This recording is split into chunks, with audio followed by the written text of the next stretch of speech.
السلام عليكم ورحمة الله تعالى وبركاته، متتبعيني الأوفياء الغاليين. نتمنى تكونوا في أحسن الأحوال. كنعاودو نجددو اللقاء معكم في فيديو جديد وعرض جديد. هاد النهار كما كتشوفوا معايا في لا فيديو جبت لكم واحد لابارتومون اللي هي زوينه بزاف، اللي كتواجد في إقامة جوهرة البحر.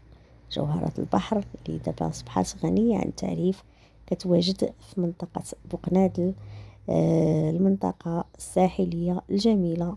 يعني وهاد لابارتمون بالضبط قريبه لجميع المرافق الضروريه اللي كنحتاجوها في الحياه اليوميه ديالنا، يعني من الطريق الرئيسيه ديال قنيطره، كذلك من المحلات التجاريه، كذلك من المستوصف المركزي اللي كاين في بوقنادل. يعني كل المرافق الحمد لله متوفره.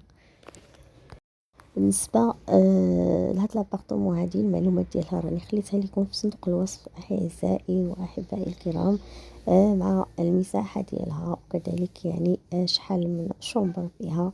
يعني المعلومات بصفة عامة كاينة هنايا في لا فيديو.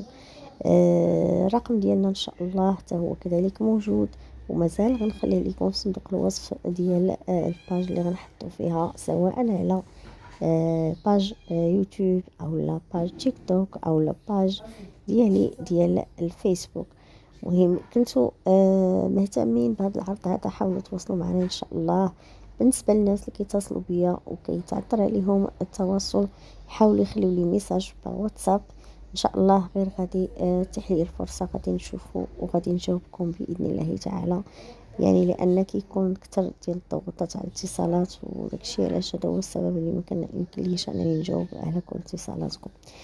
مهم ما تنساوناش دائما في اشتراك القناة، وكذلك يعني تعليقاتكم اللي هي مهمة بالنسبة ليا، اللي كتحفزني وكتخليني نزيد نطور من لي فيديو، نطور كذلك يعني من من المحتوى، باش يكون دائما محتوى جميل اللي كيلبي الطلبات ديالكم.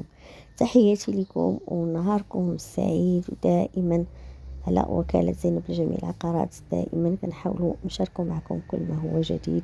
فنتمنى ان شاء الله نكونوا كنرضيو المتطلبات ديالكم ونكونوا عند حسن ظنكم. شكرا لكم على ثقتكم في وكالتنا، ونتمنى ان شاء الله تكونوا دائما في احسن الاحوال. نتلاقاو في فيديو جديد ان شاء الله مع عرض جديد باذن الله تعالى. صباحكم مبروك.